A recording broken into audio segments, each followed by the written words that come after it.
各位觀眾朋友，嚟咗啦！2025年10月28號凌晨，香港演藝圈傳來一則令人好痛心嘅消息：76歲嘅金牌綠葉許紹雄，因為癌症引發器官多重機能衰竭，喺新加坡屋企安詳離世。呢件嘢就好似驚雷咁炸開，整個港圈都為之震動，好多藝人都好快就去咗醫院探望最後一面。周潤發、黃子華、黃宗澤等一眾大咖都現身咗，現場氣氛凝重到令人喘唔過氣。10月27號，港媒率先曝出許紹雄病危入院嘅消息，一時間各種猜測同擔憂喺網絡上蔓延開嚟。當日中午，黎子珊、苗僑偉夫婦以及 TVB 監製蚊偉雄、林志華等多位同許紹雄合作過嘅藝人，神色匆匆咁趕去醫院。佢哋嘅表情嚴肅到好似寒冬嘅冰箱，腳步急促又沈重，好似每一步都承載住無盡嘅憂慮。林峰同吳卓羲率先抵達醫院，面對媒體嘅長槍短炮，兩人只係面色凝重咁透露老人家仲未醒，就匆匆走入從偵監護區，嗰個背影透露出深深嘅無奈同擔憂。隨後，苗僑偉夫婦、黃子華、黃宗澤等多位藝人陸續趕嚟。醫院門口漸漸聚集起近20位圈內好友，佢哋戴住口罩，神情中滿係擔憂，靜靜咁守候住。嗰場景就好似一幅凝重嘅畫卷，令人唔禁為許紹雄嘅病情捏一把汗。10月28號上午9點，周潤發嘅身影出現喺醫院門口，佢一身黑衣打扮，戴住黑色口罩，將自己包裹得嚴嚴實實，好似唔想俾外界睇到佢內心嘅悲痛。就算咁樣，依舊被現場媒體一眼認出。發哥冇迴避鏡頭，而係緩緩抬起手向記者禮貌打招呼。雖然隔住口罩，但依然睇得出佢神情嚴肅，眉宇間難掩心事重重。據悉，周潤發同許紹雄嘅情誼始於經典港劇《網中人》嘅合作，多年來私交甚篤。之前周潤發舉辦生日宴時，許紹雄仲曾攜謝霆鋒專程前往祝賀。誰也未曾諗到，呢一面竟然成咗永別。周潤發入到病房探望唔到1個鐘，醫院就傳來咗許紹雄離世嘅噩耗。呢個消息令守喺醫院門口嘅媒體同趕嚟探望嘅好友都陷入震驚，現場氣氛瞬間變得沈重，好似愉快咁。有工作人員透露，發哥走出病房時腳步緩慢，摘下口罩嘅瞬間，可以睇到佢眼角泛光。隨後就默默乘車離開，冇接受任何採訪。嗰落寞嘅背影令人好心酸。許紹雄嘅家人通過醫院發佈咗簡短聲明，正式公布死因係從徵肺炎引發嘅呼吸衰竭。聲明中提到，許紹雄入院時已經出現嚴重呼吸困難症狀，經醫生診斷為急性從徵肺炎。雖然立即採取咗插管治療等搶救措施，但因為年事已高，身體機能下降，最終未能挽回生命。呢個消息都印證咗之前外界對其病情嚴重性嘅猜測狗。回顧許紹雄近期嘅公開動態，身體發出嘅預警信號早已顯現。10月初，佢喺社交平台分享嘅生活視頻中，就有網友發現佢講話時呼吸略顯急促，面部都比以往浮腫咗唔少。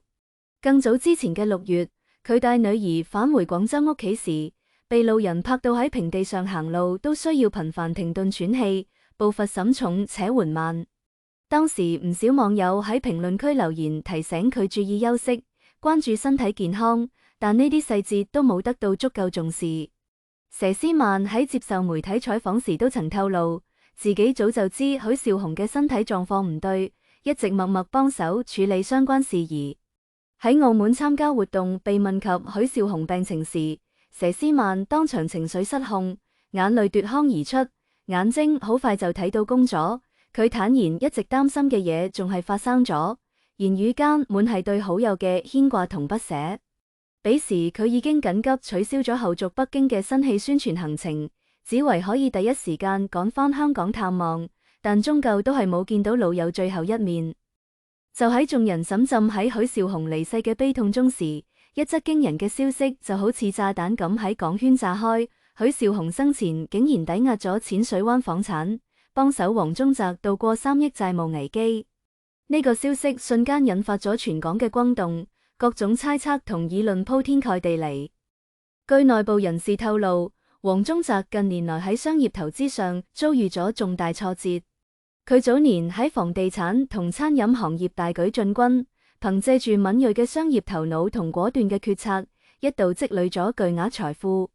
然而，市場風雲變幻，2025年佢嘅一些投資項目出現咗嚴重問題，資金鏈斷裂，債務就好似雪球咁越滾越大，最終累積到咗3億嘅天文數字。面對呢突如其來嘅巨額債務，黃宗澤陷入咗絕境。事業同人生都好似墜入咗無盡嘅深淵。就喺黃宗澤感到絕望之時，許紹雄挺身而出。許紹雄同黃宗澤相識多年，喺演藝圈中，許紹雄一直以長輩同前輩嘅身份關心住黃宗澤嘅成長。佢睇住黃宗澤從初出茅廬嘅新人逐漸成長為 TVB 嘅黨工小生，心中滿係欣慰。當得知黃宗澤陷入債務危機後，許紹雄毫不猶豫咁決定幫手佢。許紹雄喺新加坡曾斥資2000萬購入一套複式豪宅，但呢套房產並不足以解決黃宗澤嘅債務問題。於是佢將目光投向咗自己喺淺水灣嘅房產。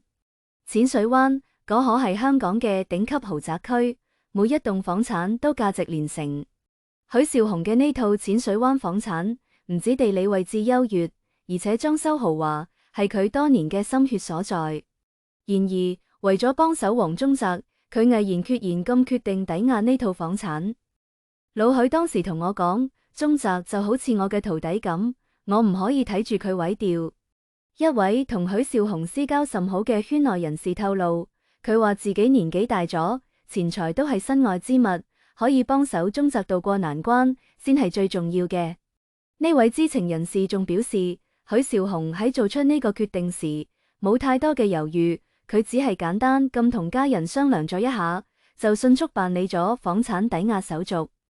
3億嘅債務對於任何人嚟講都係一個巨大嘅數字，但許紹雄憑借住自己嘅房產抵押，為黃宗澤爭取到咗寶貴嘅時間。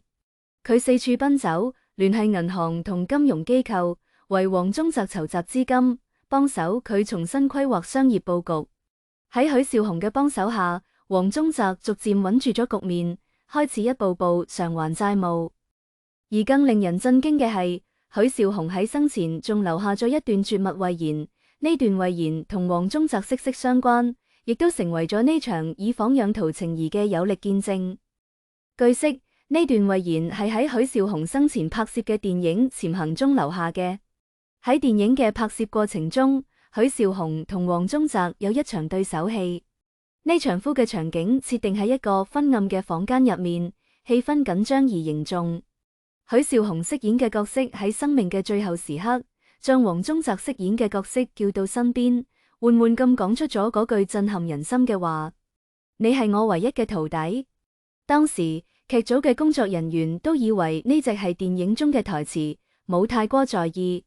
然而，誰也冇諗到，呢竟然係許紹雄對黃宗澤嘅真實心聲。喺許紹雄嘅心中，黃宗澤就好似佢嘅徒弟咁，佢睇住黃宗澤喺演藝道路上不斷成長，從青澀到成熟，從默默無聞到聲名遠揚。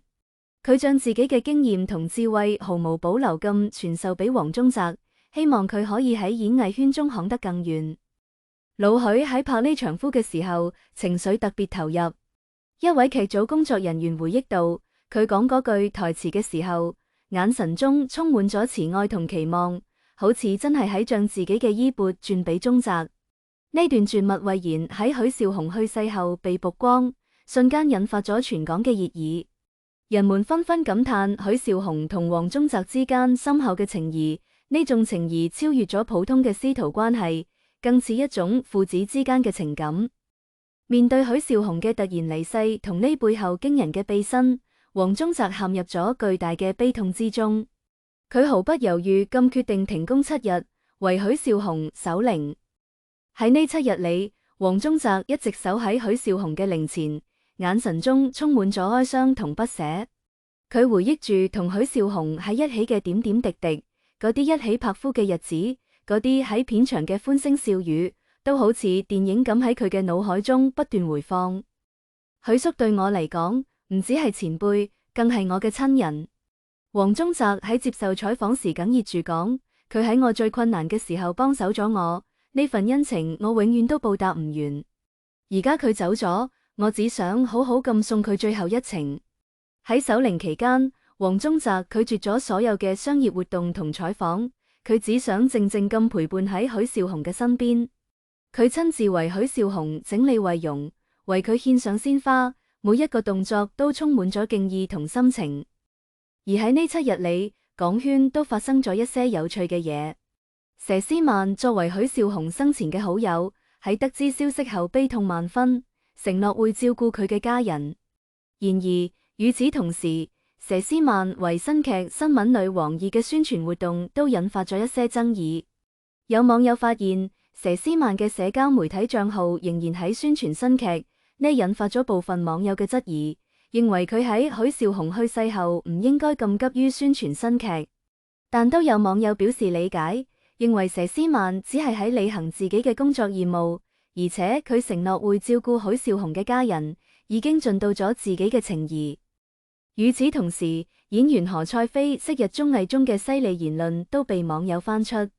喺綜藝中，何賽飛曾對演藝圈嘅一些現象發表過尖銳嘅看法，呢啲言論喺許紹雄去世嘅背景下被重新解讀，引發咗更多嘅爭議同討論。娛樂圈嘅紛紛擾擾就好似一場永不落幕嘅大呼，令人目不暇接。喺呢場以房養兔嘅世紀情誼中，周潤發都扮演咗一個重要嘅角色。佢係許紹雄同黃宗澤共同嘅好友，亦都係呢段情誼嘅見證者。當周潤發得知許紹雄抵押房產幫手黃宗澤嘅消息後，佢深受感動。喺許紹雄嘅葬禮上，周潤發含住淚講：老許同宗澤之間嘅情誼，令我睇到咗演藝圈中最珍貴嘅嘢。喺呢個充滿利益同誘惑嘅世界裏，佢哋能夠堅守呢份情誼，真係好難得。周潤發仲表示，佢會將呢份情誼傳承落去。佢希望演藝圈中嘅年輕藝人能夠學習許紹雄同黃宗澤，珍惜彼此之間嘅情誼，唔好俾名利所迷惑。演藝圈係一個大家庭，我哋應該互相幫手，互相支持。周潤發講，老許雖然走咗，但佢嘅精神會一直留喺我哋心中。我希望宗澤能夠繼續努力，唔好辜負老許嘅期望。許紹雄抵押房產幫手黃宗澤渡過債務危機嘅消息傳出後，喺港圈引發咗巨大嘅爭議。有人稱讚許紹雄嘅重情重義，認為佢係演藝圈中嘅楷模，亦都有人質疑呢背後係咪存在其他利益關係，認為呢只係一場炒作。喺呢個名利場中，好難有人會真係無私幫手別人。一位資深娛樂記者表示，許紹雄抵押房產幫手黃宗澤，雖然聽起身好感人，但我哋都應該保持理性，睇下呢背後係咪仲有其他嘅原因。然而，亦都有好多人認為呢種質疑係對許紹雄同黃宗澤情誼嘅褻瀆。喺演藝圈中，雖然存在住名利同競爭，但都有真係嘅友情同師徒情。許紹雄同黃宗澤之間嘅情誼係經過時間考驗嘅，係純粹而真摯嘅。我哋唔可以因為演藝圈中存在住一些不良現象，就否定所有嘅情誼。一位演藝圈資深人士講，許紹雄同黃宗澤嘅故事，令我哋睇到咗演藝圈中美好嘅一面，亦都令我哋相信喺呢個世界上，仲係有真係嘅友情同師徒情嘅。呢場爭議都令我哋反思，喺演藝圈呢個充滿誘惑嘅世界裏，我哋應該點樣睇待情誼同名利？係應該為咗名利唔擇手段，定係應該堅守自己嘅原則同情誼？許紹雄同黃宗澤嘅故事俾咗一個答案，就係情誼比名利更重要。隨着許紹雄嘅入土為安，呢場轟動全港嘅以房養兔大呼都逐漸落咗帷幕。但許紹雄同黃宗澤之間嘅情誼卻永遠留喺咗人們嘅心中。許紹雄呢位港劇金牌綠葉，用佢嘅一生詮釋咗咩係真係嘅演員精神。佢喺演藝圈中摸爬滾打多年，參演咗300多部作品，塑造咗無數經典角色。佢雖然大多時候都係配角，但佢卻用自己嘅演技同魅力，令每一個角色都深入人心。佢就好似一顆璀璨嘅星星，雖然唔係最亮嘅，但卻始終喺自己嘅軌道上發光發熱13。而黃宗澤呢位 TVB 嘅黨工小生，喺許紹雄嘅幫手同影響下，亦都喺不斷成長同進步。佢唔止喺演藝事業上取得咗唔俗嘅成績，仲喺商業領域展現咗自己嘅才華。佢用自己嘅行動回報住許紹雄嘅恩情，亦都傳承住呢份珍貴嘅情誼。而家許紹雄雖然已經離開咗我哋，但佢嘅精神卻永遠不朽。佢那種重情重義、無私奉獻嘅精神，將激勵住一代又一代嘅演藝人。而黃宗澤同許紹雄之間嘅以房養兔情誼，亦都將成為演藝圈中嘅一段佳話，被人們尊重唔已。喺呢個充滿變數同挑戰嘅世界裏，令我哋銘記呢份情誼，堅守自己嘅原則同信念，用真誠同善良去對待每一個人。因為只有情誼，先係我哋人生中最寶貴嘅財富。